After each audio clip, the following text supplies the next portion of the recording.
Aloha, welcome to the Debrief. I'm your host, Emily Cristobal. And today we are joined by a familiar face. We are joined by State Senator Stanley Chang, who recently led a housing delegation with U.S. policymakers, lawmakers, and other housing advocates to look at housing solutions in Hong Kong and Singapore. He is here today to talk about some of his takeaways and what he learned. Thank you so much for joining us today. Thanks for having me again, Emily. Yes, first off, I wanted to talk a little bit about why you chose Singapore and Hong Kong specifically to look at their housing policies. That's a great question. So Singapore is famous for having some of the world's best public housing. Over 80% of the population lives in public housing, so we wanted to really see how they're able to sustain such a really world-class model. Hong Kong is a little different. They do have a housing shortage, but the government has undertaken some extremely ambitious plans to build hundreds of thousands of new units on reclaimed land out of the open ocean, on a new metropolis that they're building on their northern border. And I think the ambition of those plans is really quite remarkable too. Let's talk about Singapore. We got to see a few of their public housing facilities, and a lot of the people there that we talked to, residents, actually lived in public housing for a majority of their life and were thus, living and using the different facilities there. And a big thing that stood out for me was their ability of using mixed use. For example, Kampung Admiralty was one of the big highlights for me, at least. I had the opportunity to also join the delegation and, being able to see a housing facility, a housing complex that, had a fully functioning medical center with basic needs, whether it be dentist, foot care, eye doctors, and a whole level filled with affordable food options and just so many different amenities there. Thinking in Hawaii, is that something that could become a reality here? I think we need to adopt that model. Kampung Admiralty is a great example because it's a housing project that's designed for seniors. And of course, seniors are not as mobile. It's hard often for people to get into cars and drive around. So it was located right next to a transit station, which I'm not sure if you noticed. Yes. And that's why there was such a large open plaza on the ground floor for people to move through the space from going to and from the train station, and which also allowed the residents of the housing to access that. And at the state here in Hawaii, we have a golden opportunity because the state is the largest landowner along the rail line that's recently opened for business to redevelop some of those parcels into that very model that you were talking about, where you have mixed use, like a medical facility, like you have a food court. And another really interesting thing that I think you probably noticed was the way they integrated the greenery and the landscaping into the building, so that it wasn't like there was a park that was separate from the building. The greenery, the green spaces, the playgrounds were actually integrated into the building, and that was another great way that the building adopted some of these innovative concepts to improve the quality of life for seniors.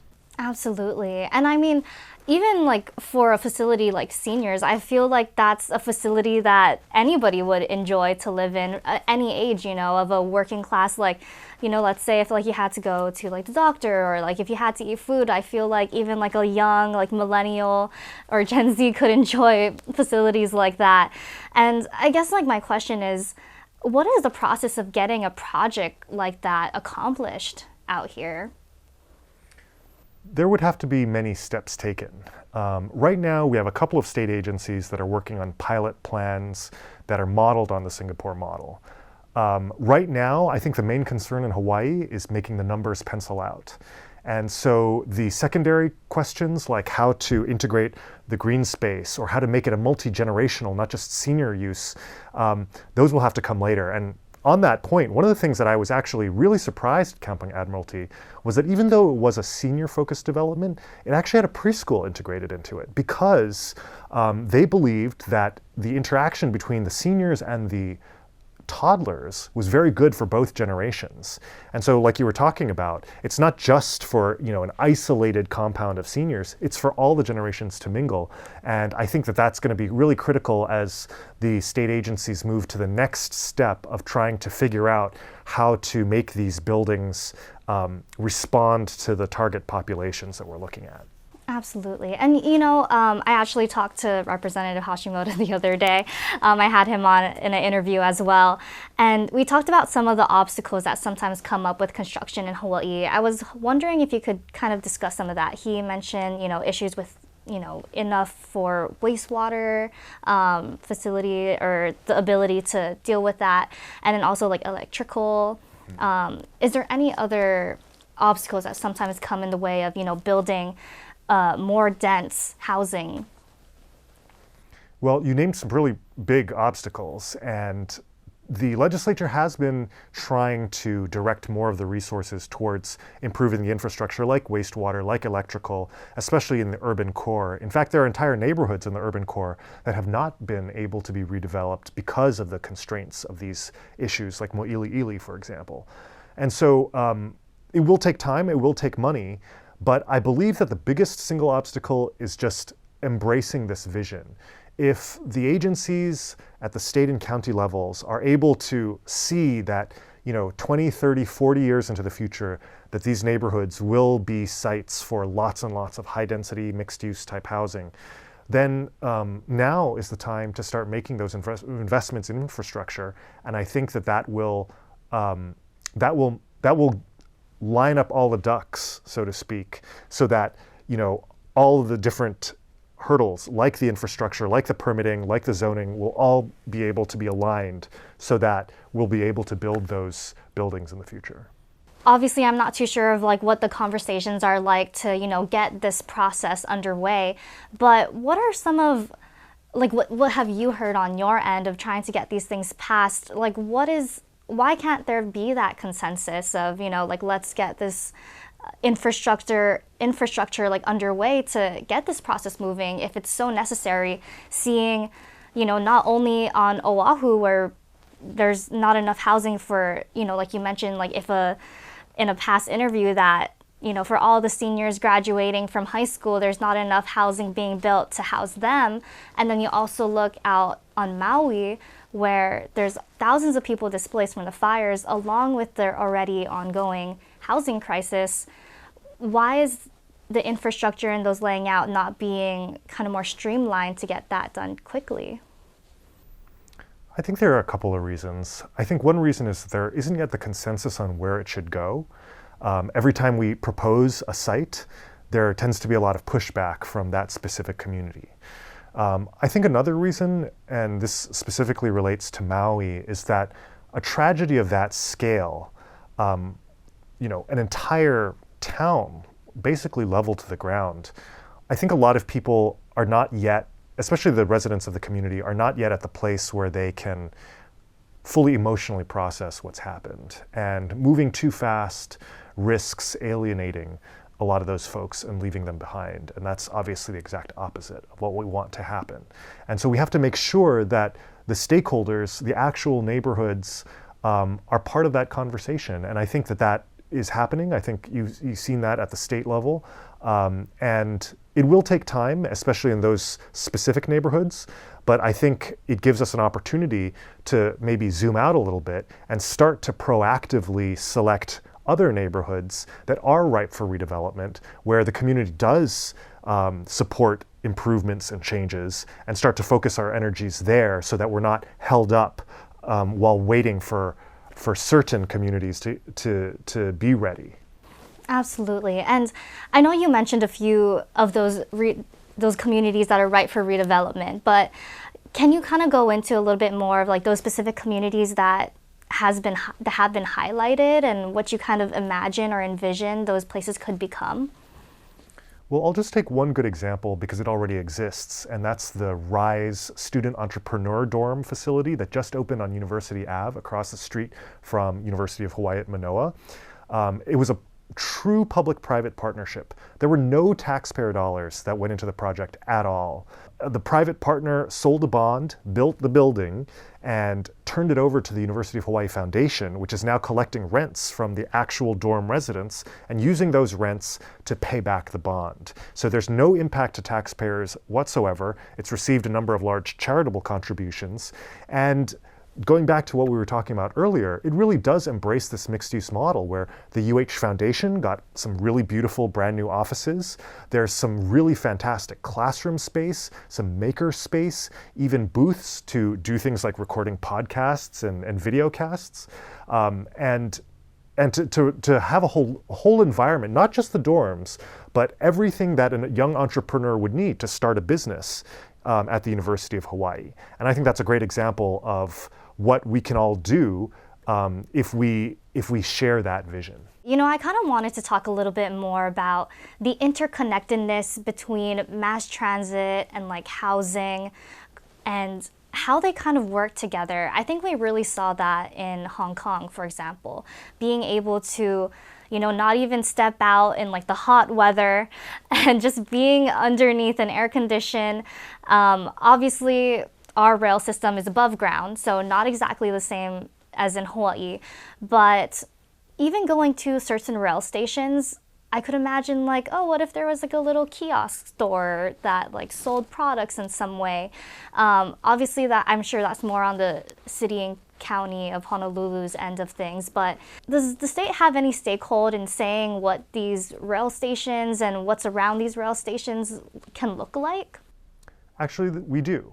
Because the state is the largest landowner along the rail line, many of the large parcels that surround the rail stations, Aloha Stadium, LCC, UH West Oahu being just 3 examples, are entirely state-owned and therefore state-controlled. And I think you're talking about that tour we took in Hong Kong where we really were able to see that, you know, from the office building, you would be able to walk through an underground climate-controlled mall to your condo or to the train station that could take you directly to the airport or to the other side of the city. And that whole journey, you would never need an umbrella because you're entirely within this climate controlled bubble. It doesn't matter if there's a typhoon, it doesn't matter if there's pouring rain. And that is really the gold standard in Hong Kong.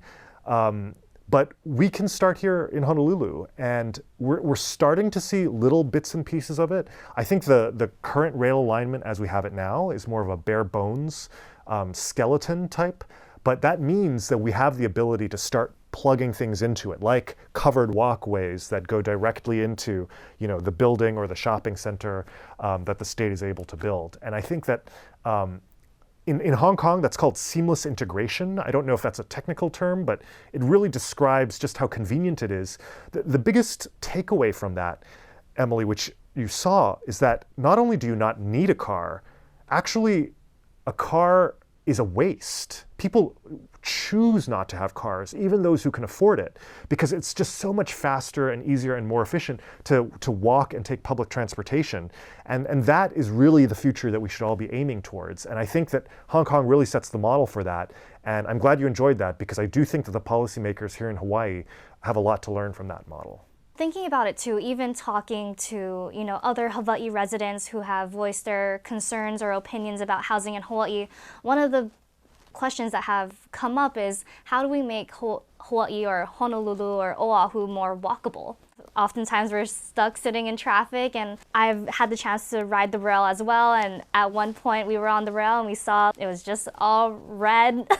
Traffic was at a full stop, and everybody on the rail was like, well, I'm glad we're not in that traffic.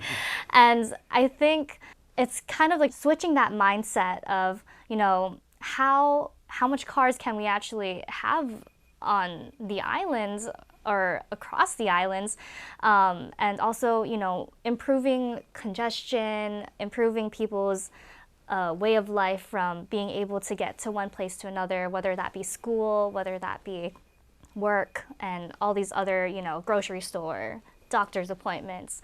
And I think that's what stood out to me in Singapore. In their little like housing developments, they kind of explain that each little like housing complex is like a little Singapore, in which they could have everything they need in that whole little community without having to go too far off. And I think right now on Oahu, you know, born and raised here, I noticed that even people that live out like on the west side, they still commute out to town. And it's like, does the state have any like plans or ways to kind of create more like job opportunity, educational opportunity out on that side to kind of alleviate that congestion, or is it just a matter of like switching a mindset? You know, this is a big question, Right. because what we're really talking about is what the future of Hawaii looks like. And so for the post-war era, basically the last 50 to 100 years, we've seen the development of these residential bedroom communities that are reliant upon cars to do anything, to go to the, your daily errands like the post office or the grocery store or the pharmacy, but also to get to where you work, to get to school. Pretty much anything you do, you need a car in a neighborhood like a Hawaii Kai or a Mililani.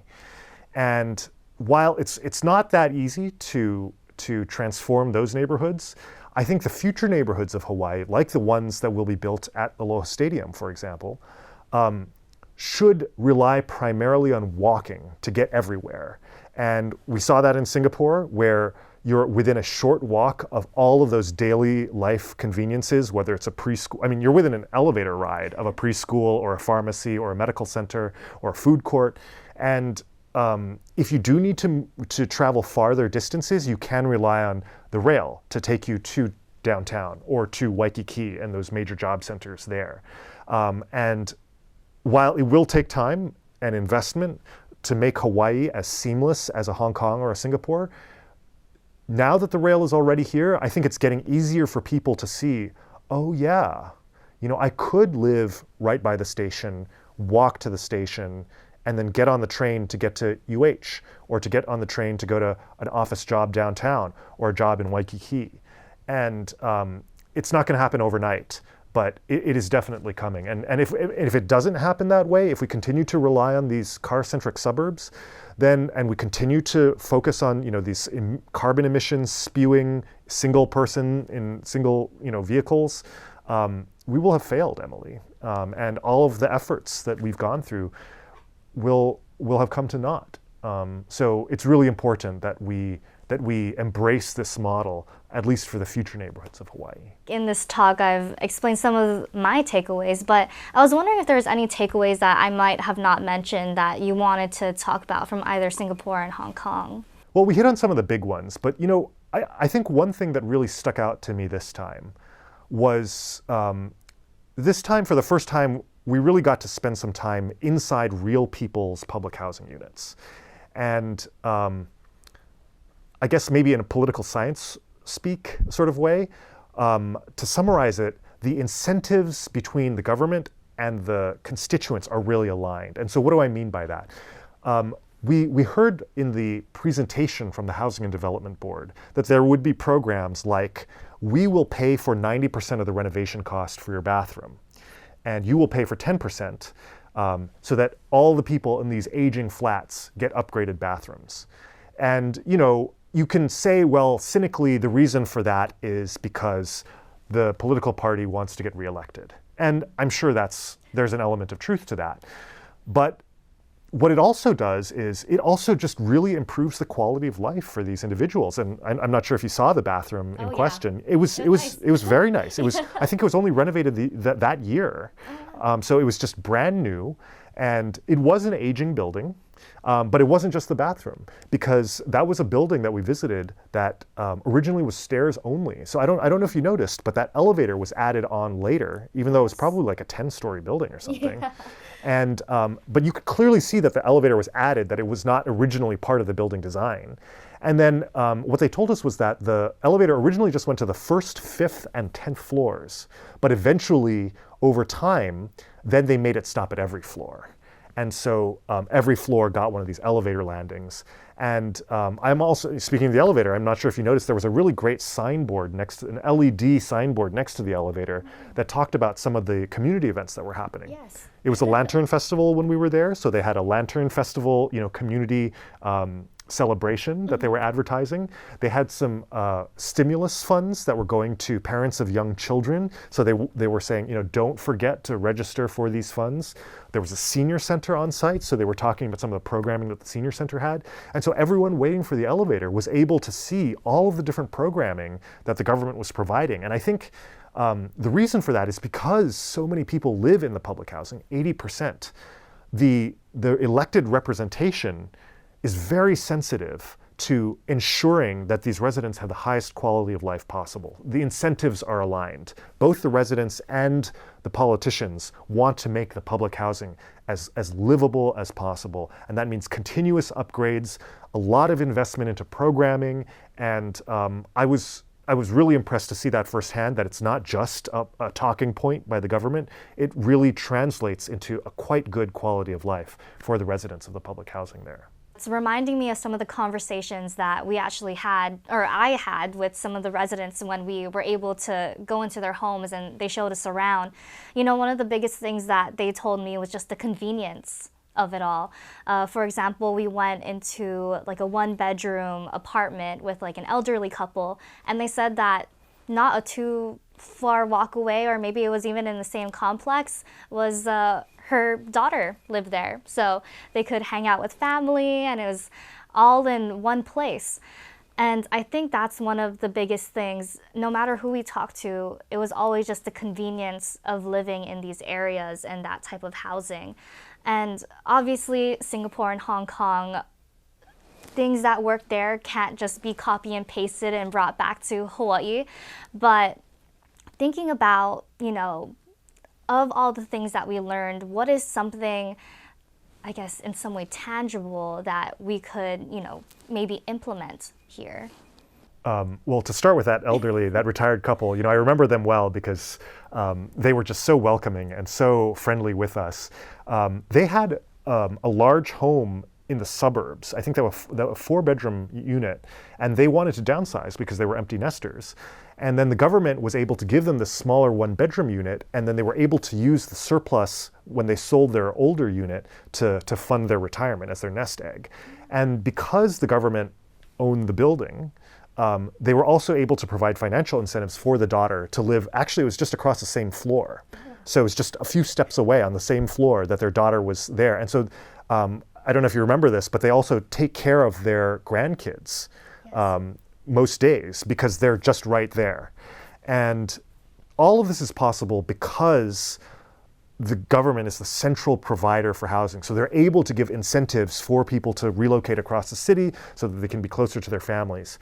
And so, you know, while this all sounds very pie in the sky, at least in Hawaii today, one of my other main takeaways that I think is applicable here, that we talked quite a lot about, both in Singapore and Hong Kong, is that the financial model turns out to be a lot more sustainable than what we have actually in Hawaii today. And what I mean by that is it doesn't cost the government anything. They actually are able to recover the costs of construction through the sales of these units because they're not primarily going towards, you know, the very low income. It's broadly for the middle class.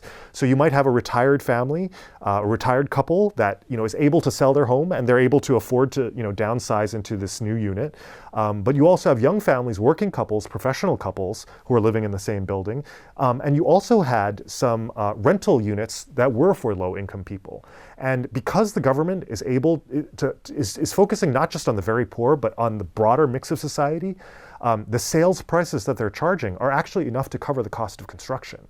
And that is something that I think we really need to figure out here in Hawaii, because in America, there's this been overwhelming focus on just housing the very poorest. And what that means is every new unit needs a very large taxpayer subsidy that averages today $177,000 per unit, which is a lot of money. I mean, as a new homeowner myself, to pay the taxes for $177,000, if we were to scale that up to meet the need of every single person who needs one on Hawaii, that would be $1.77 billion a year.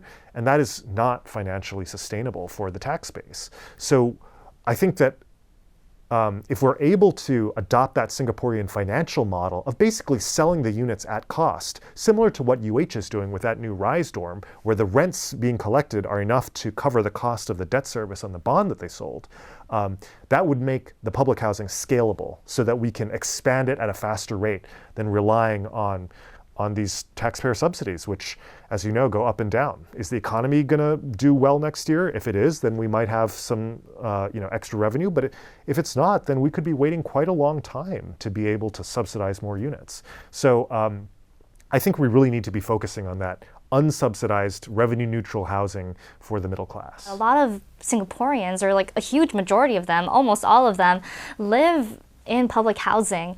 And public housing in America doesn't have the best connotation. And I guess, what does it take to kind of switch that perspective of, government-led, funded public housing from that, negative connotation to kind of like entice more people to be open to that? Well, everyone loves a good deal, Emily. And what we saw in Singapore that I think we can really apply here in Hawaii is that, the homes there are in the hundreds of thousands of dollars. They're not giving them away for free. They do cost significant amounts of money. And if we're talking about recovering construction costs through the sales of these units here in Hawaii, a two-bedroom unit, depending on what studies you're looking at, and I've seen figures, recently from studies, from agencies, we're talking the $400,000 to $600,000 range for a two-bedroom unit. And I know that sounds like a lot of money. It is a lot of money. But when you're considering that brand new units from the private sector are being sold in the $800,000 to $1 million range here in Hawaii, that's a significant discount, a 50% discount, or even a 25% discount. And everybody loves a good deal.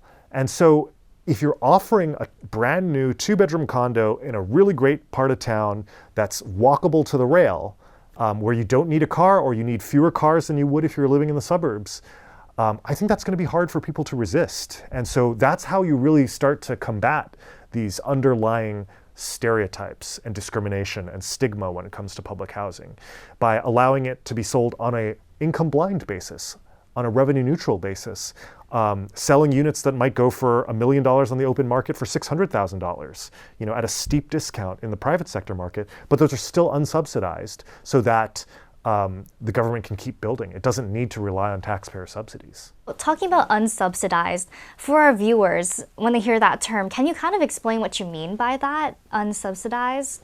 When we think of affordable housing here in America, we start with this premise that a lot of people, I think most people agree with, which is that since affordable housing is such a scarce resource, it needs to go to those who need it the most, i.e. the very poorest. And the problem is that when we're building these new affordable housing units, they will cost a lot of money, maybe $400,000, $500,000, $600,000. But if these very poor residents can only afford a small fraction of that, that means the taxpayer has to step in to cover the rest. And like I said before, on these state-subsidized affordable housing units, that means the taxpayer of the state of Hawaii, not even talking about the federal taxpayer, is covering $177,000 per unit. And that's just not sustainable for the taxpayer. The taxpayer does not have the capacity to keep subsidizing thousands of these units if that's how much it costs per unit. So if instead of selling the unit for $300,000 when it costs $500,000, if we sold it for $500,000, that's still way cheaper than the market. But then the taxpayer will not be burdened by subsidizing that unit, which means that the government doesn't have to rely on appropriations from the taxpayer every year. The government can just build more and more and more by doing what that UH dorm did, selling a bond to cover the cost of construction and then selling the units to pay back the bond. It's this virtuous, never-ending cycle where we can keep building and keep building and keep building without having to rely on taxpayer contributions. Thank you so much for, going into that. Talking about construction, one of the places that I thought was really interesting that we got to go to was a construction site in Singapore where they were using modular prefabricated rooms and would kind of like stack them together like Legos to kind of create like apartment units. And I thought that was really interesting because oftentimes when I hear, like modular housing, I kind of think more single family homes, maybe more like temporary structures, but this was something different. And I was wondering what your thoughts were on that. Yeah, that was another really fantastic and eye-opening visit. One of my takeaways that you also noticed probably was that those were actually market rate $1 million condos that we were visiting. So when you were talking about modular, when it comes to temporary or tiny home type units, these were not those. They were very nice. The finishes were marble, granite, And they were talking about how, this was attracting a lot of higher net worth families as residents. And that, I think, shattered one of the stereotypes that exists about modular housing, which is that the construction quality, the finishes are not very good. That's just not true. Another thing that I really thought was fascinating was the speed of construction. The site that we visited had actually been toured by the Hong Kong Housing Secretary just a couple of weeks before, and they were able to build each floor in only 8 days. Wow. Because they were building these Lego blocks in a separate off-site facility, and they were bringing them in, basically welding them together, which is much faster than having to do everything from scratch on site. It was also a lot cleaner. You didn't see piles of sawdust or dust or anything like that lying around because these units had already been finished in factories before they got to the site. And we later heard in Hong Kong that they were going to try to do each floor in only 6.5 days. So there's some healthy competition going on there. Here in Hawaii, modular housing is nothing new, and we've had certain forms of it in various pilot projects and so on here over the years.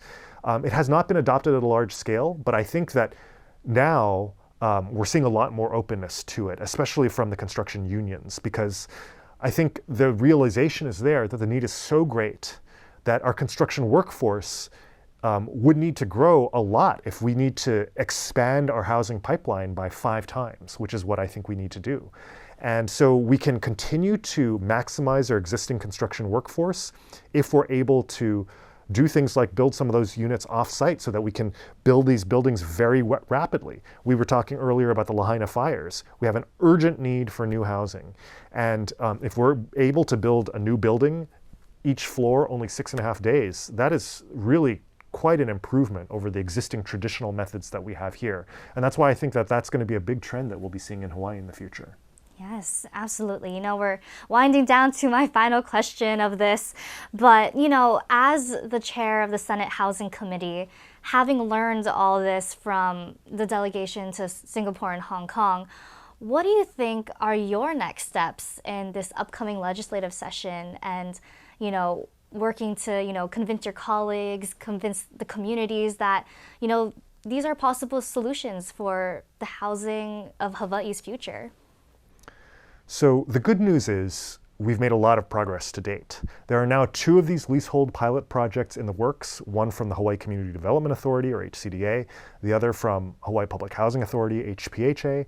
HPHA has actually also announced earlier this year a 10,000 unit RFQ, a project that's going to be happening in all 4 counties to redevelop a lot of their existing housing inventory that will create new housing for low-income individuals, but also for the middle-class income-blind model that we saw in Singapore and Hong Kong.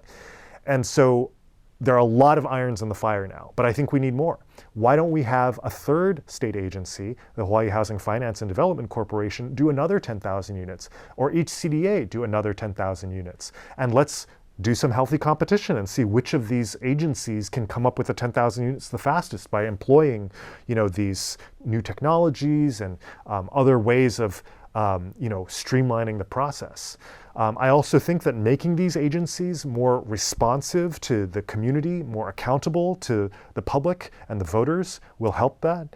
So we have some bills to do that. Our existing subsidy programs, I think we can make those a lot more efficient by doing loan guarantees instead of directly loaning out the money. That can turn $1 into $3 or even $4, which I think is a really interesting and unique model that they don't just do in Asia, but also in places like Finland and in Austria, which we visited last year. So there are a lot of interesting projects. I think the depth of the crisis it's so bad now, Emily, that I think one of the silver linings is that there's no longer any doubt that this has to be the top priority of the legislature and that we have to all hands on deck work together. And I think we're not just seeing that from, the Senate Housing Committee, but also the House of Representatives, our counterparts across the rotunda. The administration is extremely motivated, and even the federal government. And Senator Schatz, for example, has really played a leadership role in bringing a lot of these folks together to try to establish that consensus even before the legislative session, starts getting fast and furious. And so I think the perfect storm is here. The momentum is here, and I think this session we're going to be seeing a very productive one. Awesome. Well, thank you so much for taking the time to talk with me. I really appreciate it. Well, thank you so much for attending our delegation, Emily. I'm glad you got a lot out of it, learned a lot, and I really hope that we'll be able to work together on, one step at a time, bringing us closer to that Singaporean and Hong Kong housing model. Yes, absolutely. Thank you so much, Senator.